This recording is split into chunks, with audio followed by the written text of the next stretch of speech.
안녕하세요. 전혜진입니다.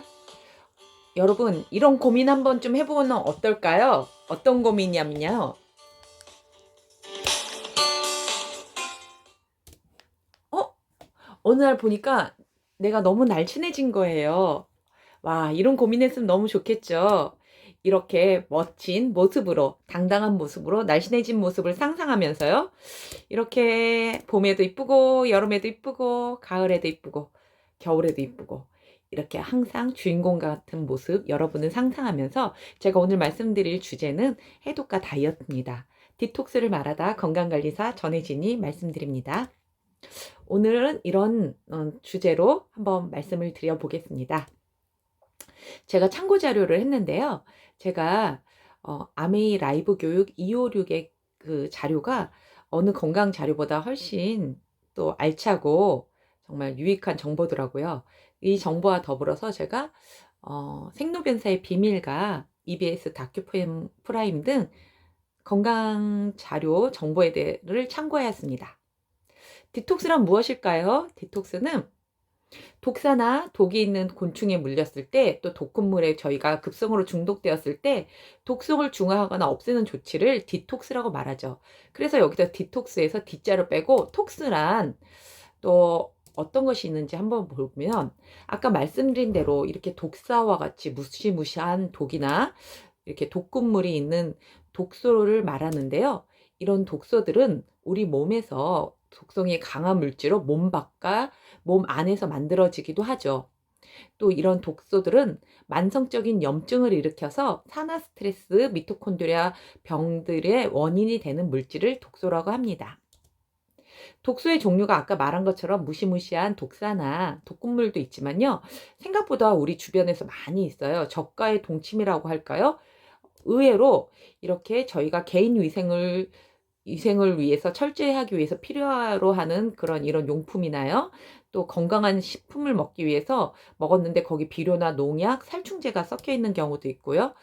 정크푸드, 트랜스 지방, 요즘 또 간단하게 또 조리되어 있는 음식들을 손쉽게 사 먹을 때 이런 것들이 있고, 지금도 여러 가지 세균들로 감염이 되고 있는데 이렇게 세균, 바이러스, 미생물, 식중독도 있습니다. 저희가 쓰는 화장품이나 장난감, 필기용품 이런 거에서 납과 수은의 그런 것들이 많이 나와 있는 환경 호르몬이 있고, 미세먼지, 공연, 매연, 자동차 배기가스로도 있습니다. 알코올이나 담배 독성 물질 이런 거를 다 독소라고 하는데요. 어때요, 여러분? 의외로 우리 생활 속에서 일상생활에서 독과 독소와 함께 있는데요. 이런 독소들이 어떻게 축적이 되냐면요. 독소의 특징은 지방 친화적이로 합니다. 근육과 친하면 참 좋을 텐데 지방과 친해서 독소가 있는 곳에는 지방도 함께 있고요. 특히 동물의 지방 조직에 이런 독소들이 많이 축적이 되거든요. 이런 축적이 되면서 이것을 먹고 있는 저희 인간들도 또 그 독소와 함께 인간의 지방에도 많이 축적이 되면서 이렇게 독성 물질들이 우리 몸에 축적이 되죠. 또 독소는요, 자기가 호르몬인지 알고 있는 거예요. 그래서 제노 에스트로겐이라고도 하는데, 자기가 호르몬인지 착각하고 우리 몸속에서 나가지 않고 우리 몸속에서 계속 축적되어 있죠. 이렇게 생로병사의 비밀에서도요, 지방에 쌓이는 독소가 많을수록 비만일수록 독소량이 많다 이렇게 나오는데요. 이것은 지방과 독소가 너무 친해서 지방이 있는 곳에 독소가 있고 독소가 있는 곳에 지방이 있다는 말이 되겠죠. 이렇게 벽돌을 쌓듯이 차곡차곡 쌓는데, 이렇게 독소가 쌓이다 보면 염증은 참 저희 몸에 유익한 건데, 급성으로 왔을 때는 우리 몸이 아플 때 신속하게 치료를 해주기 위해서 염증 작용이 일어나지만, 만성으로 나타났을 때는 모든 질병의 씨앗이 되죠. 이런 독소로 인해서 산화 스트레스, 질병 발생, 미토콘드리아 손상, 면역 기한 저하, 호르몬 체계 교란, 인간의 지방 조직, 지방의 증가가 지방 축적으로 인해서 이렇게 발생이 됩니다.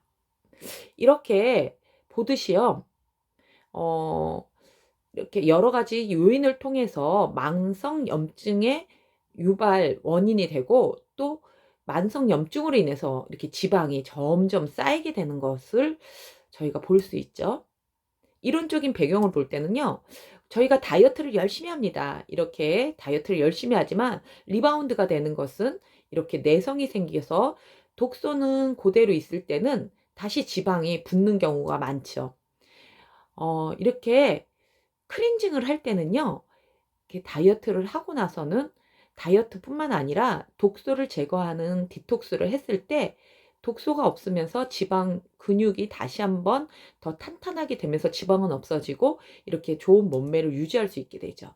그래서 디톡스 다이어트 이론이 나옵니다.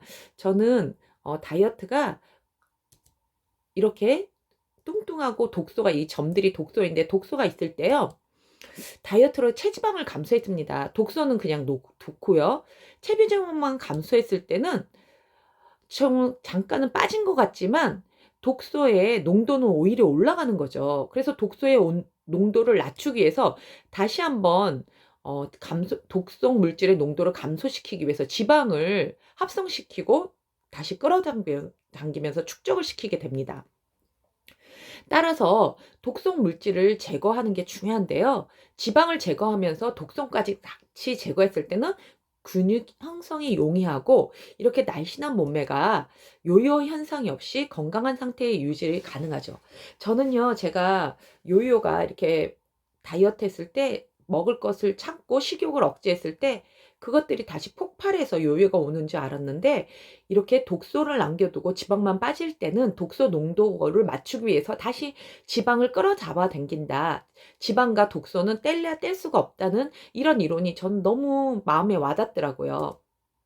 그래서 이렇게 대한비만 학회지에도 보면 성인에게 내장 지방량과 내독소와의 연관 관계가 이렇게 깊다고 이렇게 나와 있습니다. 그러면 어떻게 독소를 없애야 될까요? 첫 번째, 피해야 됩니다. 아까 말씀드린 대로 이런 독소가 우리 생활 속에 많은데 이런 것을 될 수 있으면 피해야 되겠죠?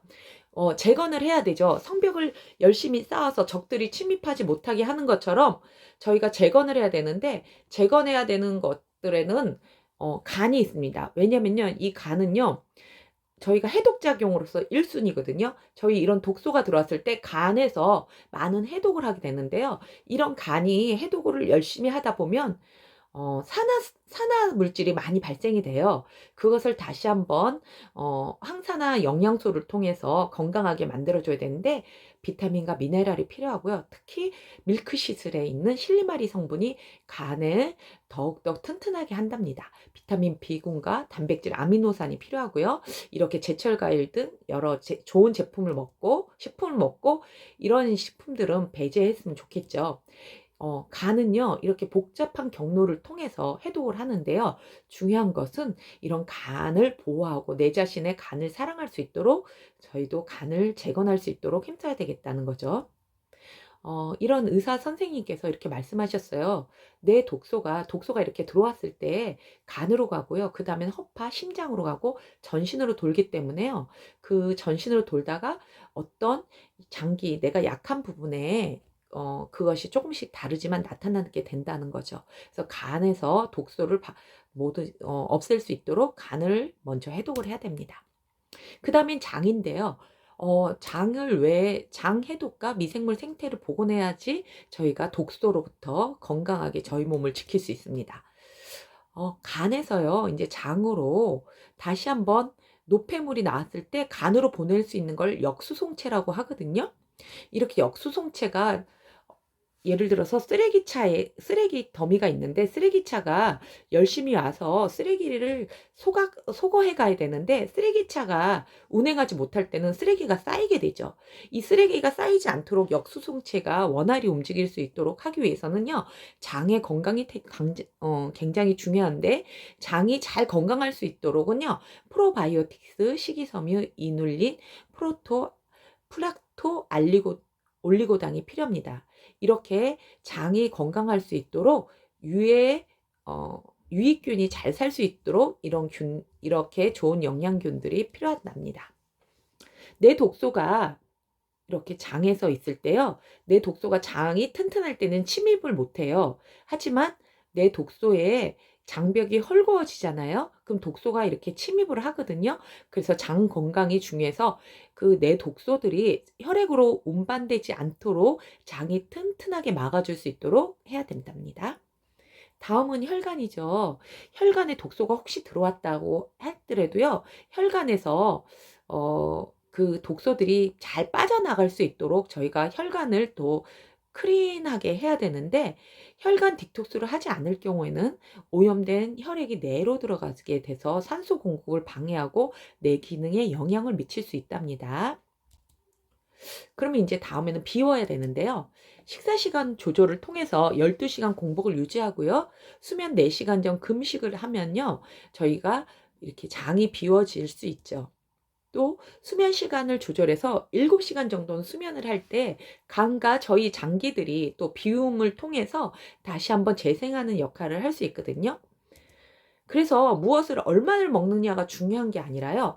언제 먹느냐 하는 것이 새로운 관점으로 나타나고 있죠. 독소의 피해를 받는 기간과 독소 배출을 제거하는 기간을 모두 튼튼하게 해야 되겠죠? 최신 동향은요, 이렇게 몸은 스스로 해독할 수 있는 능력이 있지만 영양가가 있는 식단을 따르고 오염물질에 대한 노출을 제한하는 것이 분명히 건강에 도움이 된다고 합니다. 저는 이렇게 이런 식단 조절을 통해서 다이어트에 성공한 케이스인데, 저는 그냥 했는데 오늘 보니까 간과 장과 혈액이 재건이 되고요.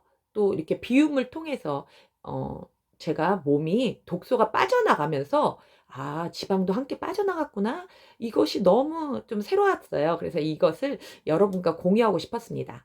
이렇게 저희가 독소를 없애기 위해서는 이런 영양식품, 항산화, 항염, 독소 배출, 상피 조직, 호흡 건강, 호흡기 건강, 심혈관 관계 건강을 위해서 이런 영양소가 필요한데요. 이거 다 먹기가 너무 힘들죠.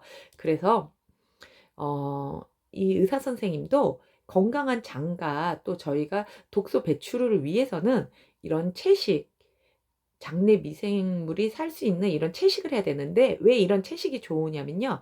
이런 식물들은 자기 스스로 생명을 유지하기 위해서 방어를 한다는 거죠. 그 방어할 때 강력한 항산화 물질이 나오는데, 그 항산화 물질이 저희 건강에도 큰 도움을 되기 때문에 채식을 하는 게 좋다. 그랬습니다. 하지만 이렇게 많은 채식을 하기는 조금 불편하죠. 그래요. 여러분, 이렇게 여기까지 오니까 내가 딕톡스를 해야 되겠다 생각하지만 쉽지는 않죠. 저희가 그래서 이런 제품군을 통해서 저는 이렇게 제품 유기농 농장에서 만들어진 이런 아까 말씀드린 대로의 여러 작용을 할 수 있는 제품들을 통해서 제가 건강한 식습관을 하고 제 몸이 건강해지는 것을 체험했습니다.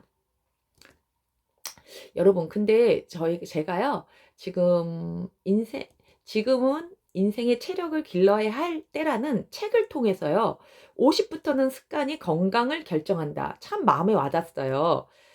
현재의 상태와 이상적인 상태의 중간에서 이 계리는 어떻게 저희가 이걸 채워야 될까요? 맞아요. 습관이죠. 이렇게 아까 말씀드린 대로 사소한 습관, 공복을 유지한다든가, 건강한 식생활이라든가, 또 충분한 수면, 이런 사소한 습관, 운동 같은 것들이 있겠죠. 근데 이런 습관을 잘 길러보는데요. 기간이 딱 정해서 저희가 이 기간 안에 내가 조금씩 해보고 다음 기간을 정해보겠다 하는 이런 기간을 또 마디를 묶어보는 것도 어떨까요? 그 다음에는 응원군이 필요하겠죠. 그래서 다이어트나 이런 건강할 때 혼자 하는 것보다는요, 여러 명과 또 친한 친구와 한번 으쌰으쌰 함께 해보면 어떨까 해서 이 현재 상태와 이상적인 상태, 아까 제가 처음에 그림 보여줬던 그런 이상적인 상태에 도달할 수 있도록 도와드리면 좋겠습니다. 네. 제가 이런 여러 가지 제품들과 건강한 식습관을 할 때는요, 5성급 호텔에서 이런 바다를 보면서 너무 건강한 음식을 먹는다고 제가 생각하면서, 상상하면서 제가 3개월 정도 하고요, 8개월을 유지하면서 이렇게 한 2번 정도 하면서 저희가 체지방이 무려 한 10kg에서 12kg 정도 감량되는 효과를 봤는데, 근육은 늘어나고 건강한 신체 조직이 되면서 좋은 컨디션을 유지했어요. 그런데 제가 오늘 그 강의 내용을 보고 '아 내가 이래서 이렇게 건강해졌구나.' 이런 아이디어가 생각나고 또 이런 것을 정말 많은 분이 알았으면 좋겠다는 생각을 했습니다. 네. 오늘 1월 20 일이에요. 22년 1월 20 일입니다. '내가 해내지 못할 거란 말은 절대로 믿으면 안 돼.' 이게 누군가는 항상 내 자신부터 그런 거예요. 내가 하지 못할 거라고. 하지만 내가 하지 못할 거라는 것을 말을 절대로 믿으면 안 되겠어요. 저도 마음속 깊이 "혜진아 너는 할 수 있어." 그리고 또 저도 다른 분한테도 "당신은 할 수 있습니다. 하지 못할 거라는 말을 믿지 마세요. 하실 수 있습니다."는 이런 응원을 드리고 싶고 제가 그런 데 조금이라도 도움이 되었으면 참 좋겠다고 생각합니다. 이렇게 경청해 주셔서 감사하고요. 이 내용은 영화 행복을 찾아 중에서 명대사죠. 여러분 이것으로 마감하고요. 여러분과 함께 건강한 하루 보냈으면 좋겠습니다. 감사합니다.